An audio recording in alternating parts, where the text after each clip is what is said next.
Welcome to the explainer. You know, in the movies, busting down a door looks like pure, unadulterated chaos, right? Just a guy kicking a door off its hinges. But in reality, it is a highly choreographed, incredibly high-stakes protocol. I'm absolutely thrilled to jump into this today because this explainer is basically going to be your ultimate cheat sheet. We're going to demystify the intensely methodical world of firefighting forcible entry, breaking down exactly what it takes to flawlessly breach a burning building. So think about this for a second. How do you perfectly breach a burning building's door? Honestly, most of us fumble with our house keys just running late for work. Now imagine trying to force a locked, inward-swinging door while the building behind it is literally on fire. When you arrive on a fireground, that door is not just a piece of wood. It's the ultimate opponent. And veteran firefighters will tell you right away, this opponent has to be systematically defeated using brains, strict safety protocols, and precise physics. If you just walk up and start swinging with brute force, you've already failed. Okay, let's dive right into this because the pressure is absolutely on. A firefighter doesn't have all day to sit around and figure out a lock. An entire perfect breach has to be executed flawlessly under a strict, ticking time limit of exactly 4 minutes and 40 seconds. That's it. From the second they get their orders to the moment they clear that doorway and enter the structure, every single second, every movement, and actually every word spoken is graded. To see how they actually beat that clock, here's our game plan. We'll look at the 440 drill timeline, Phase 1, which is approach and safety, Phase 2, covering the actual mechanics of forcing the door, the difference between inward and outward doors, and lastly, the common ways recruits actually fail the exam. Let's kick things off with Section 1, the 440 forcible entry drill. To pull this off, establishing an absolute command presence instantly is a must. It's really a masterclass in efficiency. By 30 seconds in, the firefighter has to confirm their standard tool package. We're talking a Holligan tool, a flathead axe, and a rope. At the 1 minute and 20-second mark, they are sizing up the building and securing door control. By 2:10, they've checked for heat and evaluated the lock.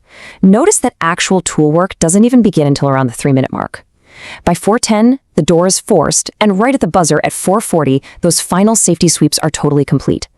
And here's a wild detail. Throughout all of this, examiners demand continuous I am statements. Seriously. As a recruit grabs their gear, they literally have to say out loud, "Please confirm my assignment. I am selecting a Holligan tool and flathead axe." Now, why do they do that? Well, under the extreme stress of a fire, examiners need absolute proof that the firefighter has crystal clear communication. Silence is your worst enemy here. Constant talking proves that you're actively thinking and processing the situation. Moving right along to Section 2, Phase 1, Approach and Safety. Before a tool ever even touches the door, this first phase relies entirely on situational awareness. It's super strict. First, if they're outside, they must approach from the windward side. You want the wind at your back, pushing the heat and smoke away from you, right? Second, they evaluate for backdraft indicators by reading the smoke and heat conditions. Third, they establish door control by tying a figure-8 knot. And fourth, they perform a heat check. Skipping literally any of these, it's an instant fail. And this brilliantly illustrates why door control is so absolutely crucial. The recruit has to grab a rope, specifically from their right bunker pocket, and secure the door handle with a figure-8 knot. Why go through the trouble? Because if you force a door open and a massive rush of oxygen hits a smoldering fire, that door is going to violently blow wide open. The rope is what allows the firefighter to maintain control and stop that deadly uncontrolled movement from happening. Next up is the heat check, another absolutely vital safety protocol. The firefighter pulls down their glove to expose bare skin, but, and this is key, they do not use their palm. They use the back of their hand, sweeping from the bottom of the door up to the top in a Z pattern. You use the back of your hand because, think about it, if that door is superheated, your natural reflex is going to be to jerk your hand away and clench it into a fist. That natural reaction protects the sensitive skin on your palm, which you really need to grip your heavy tools. Put yourself right in the recruit's boots for a second here. Imagine your heart rate is just spiking, an examiner is staring at you with a clipboard, and you must confidently and loudly recite this exact mandatory phrase while doing the action. I am checking for heat using the back of my hand in a Z pattern from bottom to top of the door. You've got to verbalize the safety point to get the actual points, no exceptions. All right, let's get into Section 3, Phase 2, actually forcing the door. So we shift our focus now to the physical prying and pushing. And the whole procedure is logically chunked out. Step 1 is the ultimate golden rule of forcible entry. Try before you pry. Seriously, just attempt a normal push and pull test on the handle first. It would be pretty embarrassing to destroy a door that wasn't even locked. Step 2, check if a K-tool or A-tool works for a through-the-lock method to cleanly pull the cylinder out. If that's a no-go, step 3, ensure your rope is completely secure and position your body flat against the adjacent wall for protection. Finally, step 4, you begin short prise with the Halligan tool. The mechanics of conventional forcible entry are pretty fascinating. The firefighter inserts the adze or the blade of the Halligan right between the door and the jamb, right near the locking mechanism. And they don't just wildly heave on it. It's not a brute strength thing. They make short, highly controlled prise to create a small access gap. Then, exactly as they state for the examiner, they alternate the fork end to pry and push the door until the lock finally clears the keeper or the receiver. But breaking the lock isn't the finish line. Before taking a single step inside, they have to execute one last safety check. They visually sweep the inside for obstacles or victims right there at the doorway. And critically, they have to use a tool to sound the floor by striking it. In a burning building, the floor right inside the door might have already completely burned away. Sounding confirms structural integrity before they commit their entire body weight to that space. Next up is Section 4, Inward versus Outward Doors. Basically knowing your opponent. Now, what's really interesting here is the conceptual difference recruits have to process in a split second.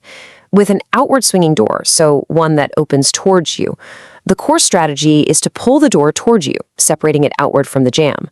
But an inward swinging door, which opens away from you, totally different beast. The strategy there is to break the latch and aggressively push the door through the jamb and into the occupancy. So recruits drill a super fast recall memory trick into their heads for inward doors. Go inside.